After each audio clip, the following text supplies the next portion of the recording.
les nouveaux mangas méconnus, cette fois-ci pour les achats du mois d'avril 2018. Et les mangas de comics aussi, j'ai oublié de prévenir. Bon, on va parler vite fait de la chaîne. Alors, bon, j'hésite encore un petit peu à quel total parler. Il y a beaucoup d'autres totals qui me plairaient beaucoup. Bon, bah, j'aimerais apprendre la mort de Isao Takahata, donc Six Beast, c'est un très très grand réalisateur que j'apprécie, et ce, malgré que je déteste le studio Ghibli à cause de Miyazaki. Et que je trouve que Miyazaki fait du mal à la société. Donc voilà, pour moi, le vrai, véritable génie, c'était, hélas, le trop peu méconnu pour moi, Takahata, avec ses tombeaux des Lucioles, avec ses Mozart et Yamada, la princesse Kazusa. Merde, j'ai un trou. Bon, bah, je suis désolé pour le nom. Oponko, voilà, il a fait beaucoup de chefs-d'œuvre, et donc j'espère qu'il repose en paix et qu'au moins là-haut, bah, il sera heureux. J'ai hésité donc à faire ça pour l'actualité, faire une totale sur Isao Takahata, même si j'avoue que je ne le connais pas énormément, je ne connais pas toutes ses œuvres. J'ai hésité aussi à faire une totale sur Hideo Yamamoto parce qu'il a sorti son nouveau manga et que c'est un auteur que j'apprécie beaucoup, que je remarque à quel point, donc en fait, à chaque fois, il me passionne et qui me fait aller intellectuellement aller plus loin que ce qui est possible en moi.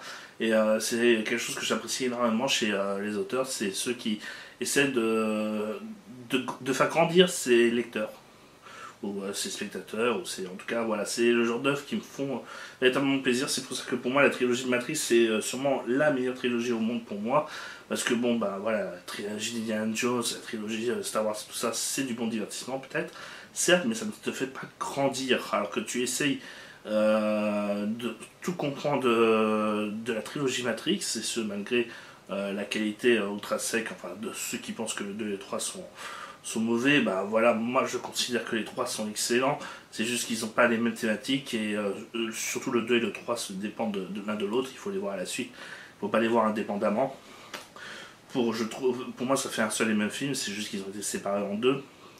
Et en fait, ça répète aussi le 2 et le 3 certaines thématiques du 1, parce qu'en fait, au début, ils avaient prévu de faire qu'un seul film, hélas, parce qu'ils n'avaient pas les moyens de faire une trilogie, et donc ils ont pris certaines idées du 2 et du 3 pour les remettre dans le 1. Les Wachowski, ça se ressent, et donc c'est pour ça qu'en fait, il y a une certaine répétition, je pense entre autres dans le sacrifice de Neo, qui est dans le 1, mais qui est aussi dans le 3. Parce que justement il y a cette idée qu'ils voulaient projeter toutes leurs idées, en tout cas le maximum d'idées dans le 1, là où quand ils ont su qu'ils pouvaient faire une trilogie, ils se sont dit ah bah c'est parfait, on va pouvoir espacer nos idées et en rajouter, et voilà, ça te fait grandir par rapport à ta raison d'être et tout. Moi c'est ce qui est dommage, c'est que je trouve que je n'ai pas assez de vocabulaire, pas assez peut-être de connaissances aussi, d'apprentissage, surtout au niveau de la philosophie.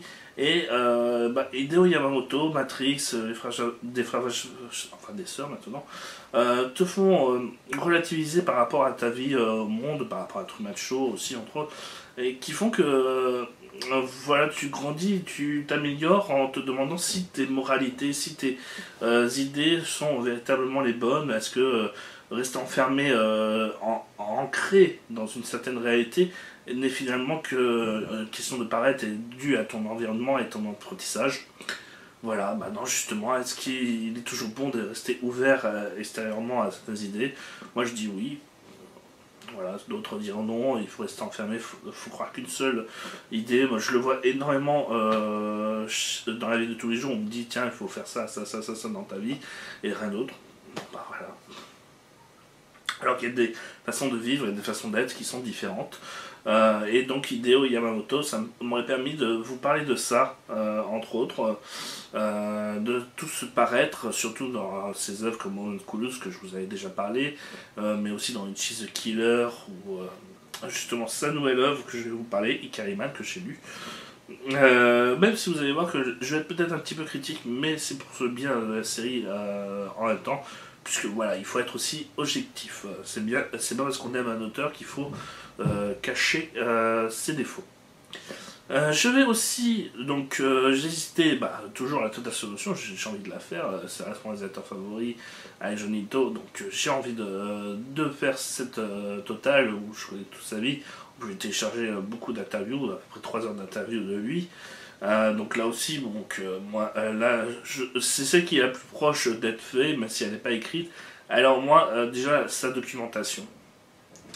J'hésitais aussi à faire, bien entendu, une totale sur le DC Universe, film qui a débuté avec Man of Steel et qui a fini actuellement donc avec Justice League, pour faire une première analyse sur la première étape du DC Universe et d'aller au-delà des controverses, parce que justement il y a un truc qu'il faut savoir et que vous remarquez, et c'est là où je me dis que justement il y a un aspect très mouton dans notre monde, c'est que derrière cette analyse de film n'a pas pu être objective de la part de l'ensemble des spectateurs, et je le remarque avec des gens qui ne connaissent rien au cinéma et pourtant étaient au courant de toutes les emmerdes qui sont arrivées, les emmerdes qui sont hors du tournage, et c'est des trucs que normalement personne ne sait, ou alors très peu de gens sont documentés sur ça. Et là, bizarrement, bah, donc on va dire, on a créé une certaine pirouette, une certaine tension dans ces films qu'on leur a fait dire que que ça allait être des films pourris, tout simplement parce qu'il y a eu telle anecdote de tournage, telle anecdote de tournage. À la course, on était obligé de dire que ça allait être pourri, et on le ressent énormément parce que quand on regarde et que j'analyse les critiques des gens qui critiquent ces premiers films, en tout cas du DC Universe, voilà, il n'y a pas grand chose. Il n'y a pas grand chose et je peux les retourner. Hein. La plupart du temps, j'aime pas le Joker. Ok, pourquoi tu n'aimes pas le Joker? Parce que. D'accord. Bah voilà. Je sais pas, il n'y a pas de fond, c'est qu'on t'a dit de tester. Et tu le remarques, on le remarquera assez souvent. J'ai beau essayer d'argumenter, hein, mais voilà, par exemple, il y a un film du Marvel Universe qui se ressent énormément de ce côté, justement, on sent que le tournage a été modifié, le scénario aussi, pour combattre un film de DC Universe, c'est-à-dire Marvel vs Superman, c'est Captain America 3 Civil War, c'est pourtant tout le monde en parle. Enfin, au début, tout le monde disait que c'était un chef-d'œuvre, mais maintenant, je remarque que beaucoup de gens commencent à dire que c'est de la merde. Mais bon, c'est ça le problème avec les films du Marvel Universe, c'est qu'en en fait, à chaque fois, on dit que le dernier Marvel Universe, c'est le meilleur. Et 6 mois plus tard, on se dit, ah tiens, mais en fait, c'était un petit peu de la merde. Surtout que là, je regarde le nouveau, bah lui, c'est le meilleur. Et en fait, ça se répète ad vitam aeternam. Les gens le remarquent, mais avec un certain décalage, parce qu'on les a formatés pour dire, bon, ce sera un film bien. D'accord. Moi, je vais voir le film sans préavis, mais je vois que c'est un petit peu de la merde. Et pourtant, j'aime bien les films de Marvel, mais au niveau de la Fox, plus. Les X-Men, Deadpool et tout ça. Donc c'était là aussi que je voulais faire une analyse. En plus, ça aurait été avec un collègue qui a fait même une critique de 11 pages sur Batman vs Superman, parce que c'est son film de super-héros favori, en tout cas la version longue, de 3 heures. Pour moi, les 2h30 étaient très très bonnes et tout. Et elle est très très bien. Voilà, les 3 heures, ça a permis de confirmer ce que j'avais dit. Dans la critique, en tout cas, voilà. Tous les trucs là, bah moi à chaque fois, on me disait mais non, mais t'essaies d'arranger l'histoire à ta façon, c'est j'avais dit, oui non mais ça me semble logique. Voilà, et bon bah on a eu la version qui a prouvé que ma logique était la bonne. Donc voilà, les gens ne réfléchissent plus assez, et ça se ressent quand ils vont voir un film. Et ça s'est vu donc avec Batman vs Superman, ça se voit avec les succès des Marvel Universe, parce que bah, ils remarquent même pas qu'ils sont en train de bouffer le même film en boucle. Donc voilà, c'est ça qui est dommage. Bon, je parle pas des films que j'ai pas vus, Black Panther, je sais pas s'il mérite son succès. Le fait qu'ils disent que c'est le premier film de super-héros noir qui se passe en Sud-Afrique, oh là là. C'est où je me dis que en fait les gens n'y connaissent rien, puisque bon, Blade et Steel étaient là avant. Hein. Et on m'a même parlé de Meteor Man, mais bon, ça je pense que c'est une parodie de film. Je m'en souviens pas d'avoir lu un comics qui s'appelle Meteor Man et tout, mais bon, on sait jamais. Je peux me tromper sur le sujet, mais bon, dans tous les cas, Blade et Steel et même Spawn, hein. Ah, tout le monde a oublié Spawn, hein. Ouais, je comprends. Mais bon, bon, tout le monde a oublié Steel aussi. D'ailleurs, je suis sûr que même beaucoup d'entre vous ne connaissent pas Steel. Avec Shaquille O'Neal, je m'en souviens bien, donc voilà, et qui a inspiré un film de DC Comics. Donc on va présenter, alors que je vous dis, il y en a plusieurs, hein, des totales que j'ai prévus pour ce mois-ci. J'essayerai de faire les demi-heures, en tout cas minimum, que je me suis donné pour que ça soit un bon documentaire bien ciblé et bien réglé. En tout cas, moi ça m'a fait plaisir de voir les retours sur la Total Polar HK. Et moi, c'est même pour moi, en fait, à l'intérieur, je trouve que ce documentaire que j'ai fait sur le Total Polar HK, même si on va dire il y a l'intro qui est peut-être un petit peu berceau, et qui donc fait pas très documentaire mais plus podcast documentaire, voilà, je préfère largement, on va dire, ce qui se passe après l'intro, et je trouve que c'est un des meilleurs travaux que j'ai fait, question de documentation et tout ça, et tout, je trouvais que j'allais pas assez loin dans les autres Total, donc dans celle-là je suis allé vraiment à fond, donc je suis content. Allez, on va présenter les mangas, hein. Alors, Space Brother tome 22. Alors donc, bon, bah là j'ai pas lu, j'ai pas encore lu. De toute façon, quand je les achète, je les ai rarement lus. Mais bon, ça continue à raconter ses histoires, et puis ça n'a pas grand chose à raconter. Je sais pas comment il fait pour ne rien raconter, en fait, et bon, bah, soit tu continues à lire, soit parce que tu veux quand même savoir jusqu'au bout, soit tu commences à quitter un petit peu la chose, parce que c'est vrai que là, bon, au final. Voilà, ça reste du drame et tout ça, mais trop gentil pour faire en sorte que justement il y a quelconque sentiment de choc de notre côté. En fait, voilà, au final tout se passe tellement bien comme dans la vie de tous les jours, mais sans les emmerdes, j'ai envie de dire, que bon, bah derrière on se sent moins pris dans le conflit, voilà. C'est là que je me dis, je manque de vocabulaire. Alors, Inspecteur Kurokoshi 16, alors que là, au contraire, c'est l'inverse. Donc, bon, ça reste une enquête policière, donc c'est déjà un petit peu plus divertissant. Mais derrière, voilà, il y a très très peu de meurtres, de chocs et tout ça. Non, c'est surtout en fait une enquête policière avec des interviews, enfin des interviews, disons. Les gars ils interviewent ou pas. Non, c'est plutôt ils questionnent les personnages où ils se font des chantages et tout. C'est beaucoup plus philosophique et mental les combats que d'action, et c'est ce qui fait que justement en fait c'est pas plus temps parce que les personnages sont complètement enfin surtout le héros principal, l'inspecteur Kurokoshi, qui est véritablement, on comprend pourquoi le titre est sur lui et toutes les couvertures sont sur lui aussi, c'est que c'est véritablement un personnage hors pair, c'est vraiment un personnage hors norme qu'on n'a pas l'habitude de voir dans les mangas en règle générale, ou en tout cas pas de manière aussi bonne et efficace, qui fait que justement on est vraiment véritablement conquis à chaque lecture de tome par rapport à ce personnage que je dirais jamais assez, donc que je vous recommande vivement, même Chef Futaku le recommande.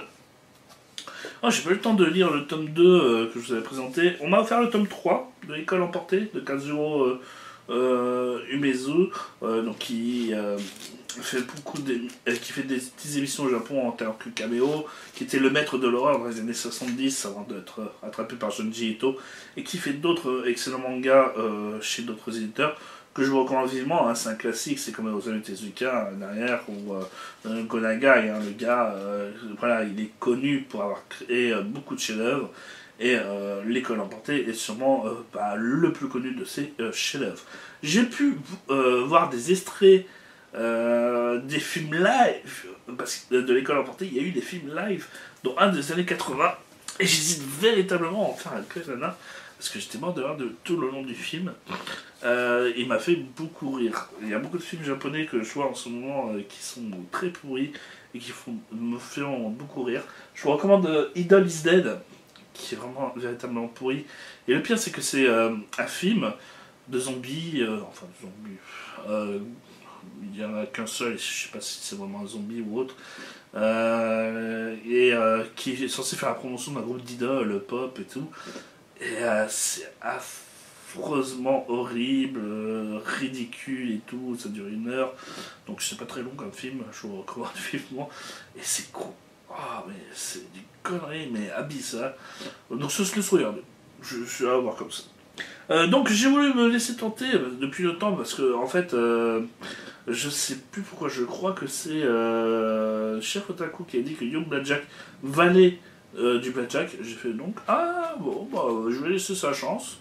Je vais laisser sa chance. Je vais peut-être me mettre à l'animer parce que voilà, ça peut être sympa. Si en tout cas ça vaut véritablement du blackjack, ça vaut le coup. Je l'ai pas encore lu, j'ai acheté le premier tome d'occasion juste pour me faire plaisir.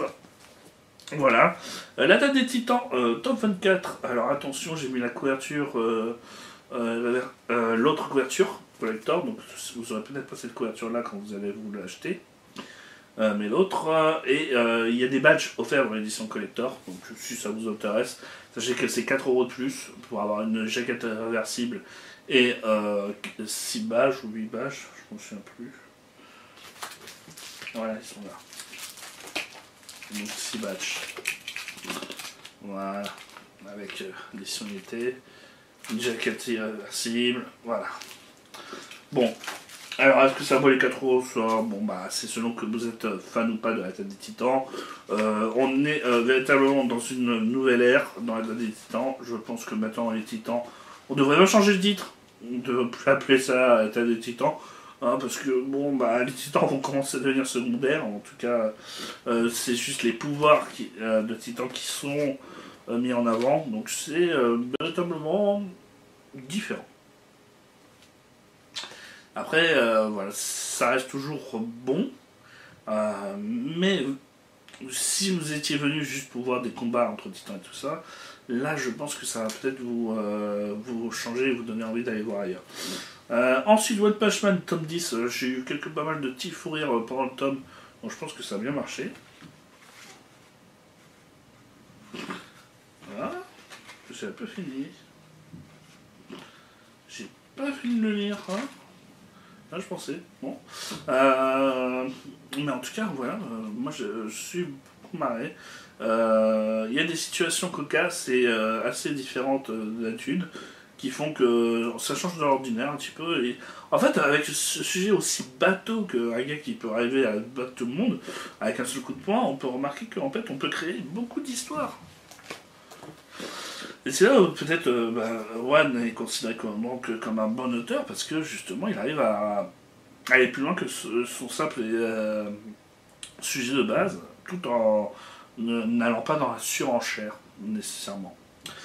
Inomaru Sumo, tome 10, là aussi en fait, donc on remarque en fait comment fait l'auteur pour faire perdurer sa série alors que les combats de sumo ça dure moins de 5 minutes. Hein. D'ailleurs je vais bientôt peut-être voir des combats de sumo en septembre, parce que je viens d'apprendre qu'il y a un tournoi en septembre, je rush y aller. Et donc là cette fois-ci je vais m'acheter des places pour voir un véritable combat de sumo, tout ça, en tout cas ça me fait plaisir, je vais véritablement m'imprégner un petit peu de l'univers, je vais filmer ça et je vais ça vous en proposer sur ma chaîne des types combats de sumo, on sait jamais, voilà, si ça vous fait plaisir. En tout cas je referai des petits vlogs de 5 minutes à tout casser où je montrerai des petits trucs. Je sais que ça n'avait pas de succès, je sais que ça a peut-être fait pourrir ma chaîne, mais bon, moi j'en ai à la foutre, moi je trouve ça sympa de vous présenter certaines choses venant du Japon, ça vous fait découvrir des choses, voilà. Kawaii Monster Punch, Burst Studio, bon bah voilà. Bah là c'est pareil, Nomalo Sumo, en fait donc l'auteur, comment il fait pour réussir à faire perdurer sa série, c'est en mettant beaucoup de temps, certes, mais de manière très intelligente, les entraînements. Là par exemple tout le tome c'est des entraînements, et pourtant il y a 3 combats, mais c'est des combats d'entraînement, c'est des matchs amicaux. Et pourquoi il met autant de temps dans l'entraînement? Parce que justement il essaie de faire comprendre la philosophie des combattants sumo, il essaie de faire comprendre la mentalité, la technique, enfin il apprend beaucoup de choses à travers les entraînements qu'on ne peut pas montrer à travers les combats, et pour faire évoluer ses personnages aussi et tout, c'est véritablement important. Je dirais que quelqu'un qui mettait autant en avant les entraînements, c'était dans les débuts de Slam Dunk, je trouve, avec un petit peu d'humour et tout ça. Donc lui aussi, il a un petit peu d'humour, mais un petit peu moins que Slam Dunk, en tout cas c'est passé comme à ses débuts. Et qui fait que justement, donc voilà, si vous voulez vous donner une idée, même si c'est pas du tout la même chose, c'est pour ça que je n'ose pas trop le dire, mais on se rapproche quand même d'un Slam Dunk parce que ça reste réaliste, ça reste ancré dans le réel. Il n'y a pas de technique super farfelue comme ça. Et c'est bien expliqué pour dire comment se font les techniques. Donc voilà, pour l'instant, ça reste du réel et c'est bien fichu. Toriko tome 41, donc c'est l'avant-dernier, si je dis pas de bêtises. Où enfin, donc, dans les 2 dernières cases, on avait l'apparition de God. Et maintenant, donc, il va apparaître et donc il va être attaqué, chassé, et le combat final va aussi se mettre en place.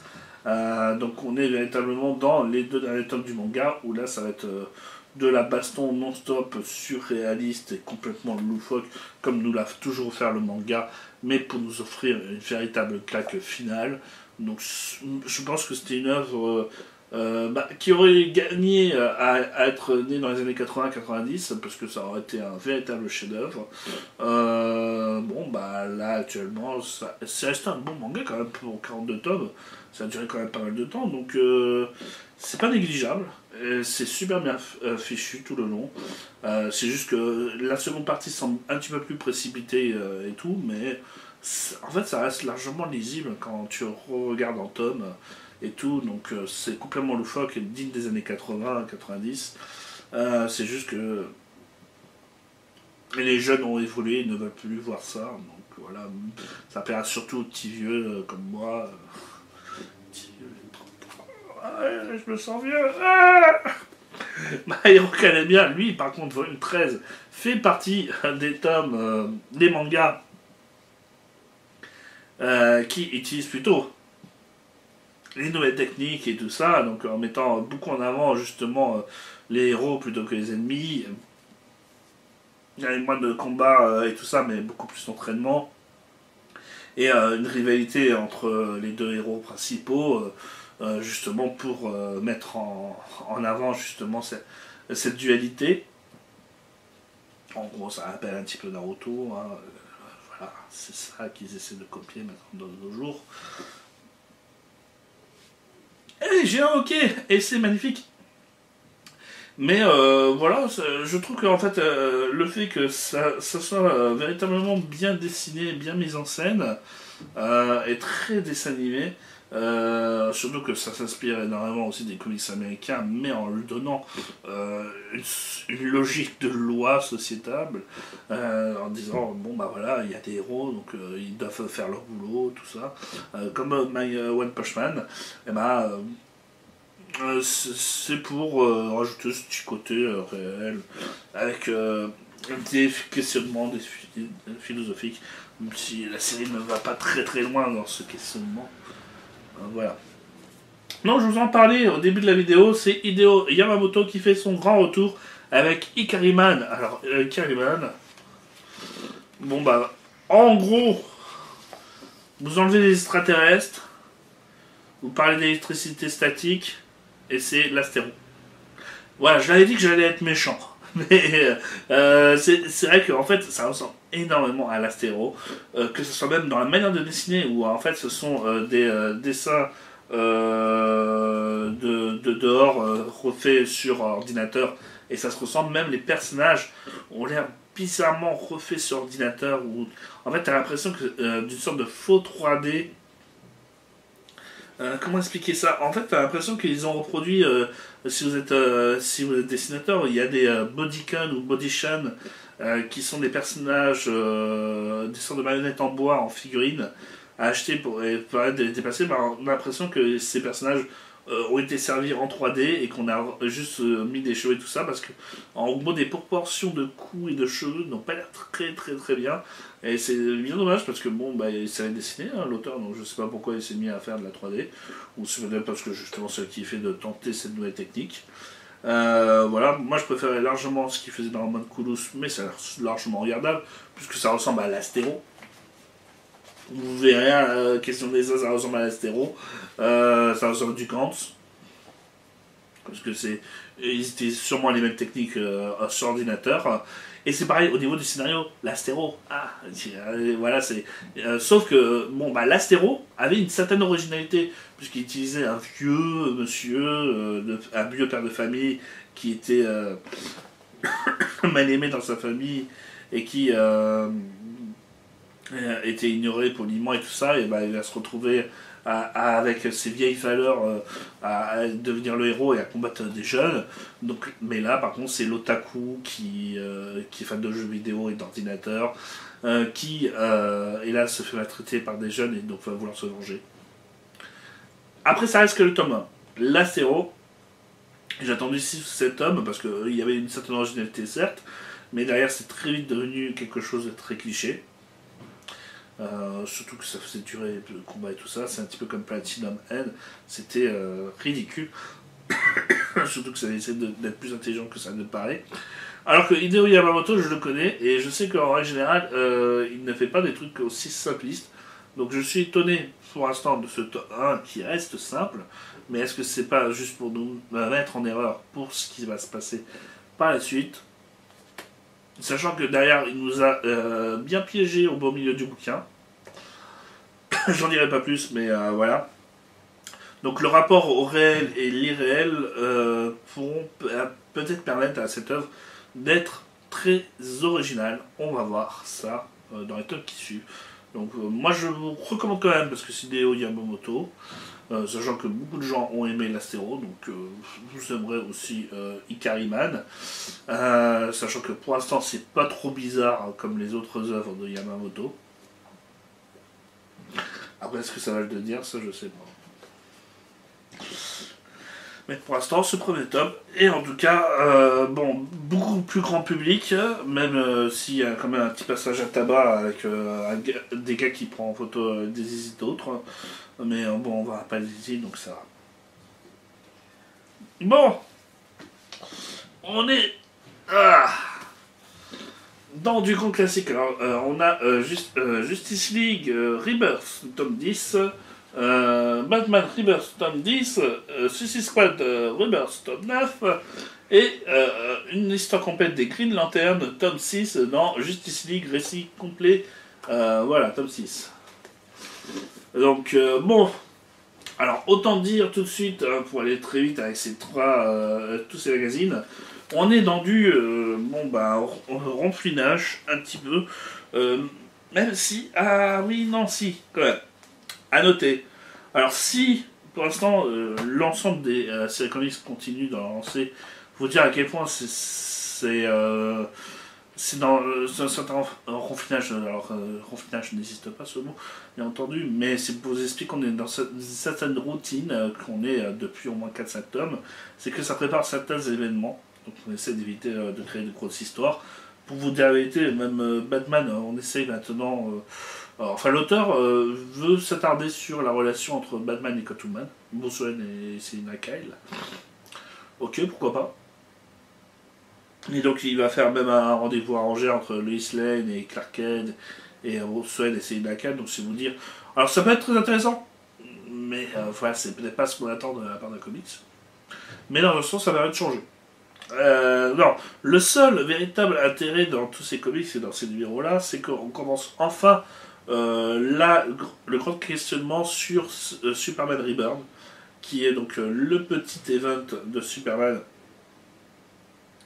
du moment. Après, on aura The Button, donc là, ça sera avec Batman et Flash qui vont s'interroger sur le bouton des Watchmen. Mais là, donc, sur Superman Reborn, c'est de savoir qui est ce Clark Kent qu'on nous tisse depuis 9 chapitres quand même, depuis Rebirth, qui est revenu au monde et qu'on ne sait pas comment, alors que l'autre Superman est mort. Donc, qui est ce Clark Kent? Il semblait, dans le tome précédent, avoir retrouvé sa mémoire et dire qu'il allait péter un câble. Bah, maintenant, donc, on devrait avoir plus de réponses, j'espère, avec Superman Rebirth, qui sera donc en 3 tomes, en 3 magazines, puisque là, ils disent 1 sur 3. Donc, voilà. J'espère qu'ils vont pas faire trop durer le truc. Button durera 2 magazines, lui aussi. Mais je crois que ce sera dans 2 magazines, dans le Superman, dans Justice League Rebirth et dans le Batman Rebirth. Donc voilà, ça sera mélangé. Et enfin, donc Injustice Burn Zero. Oh.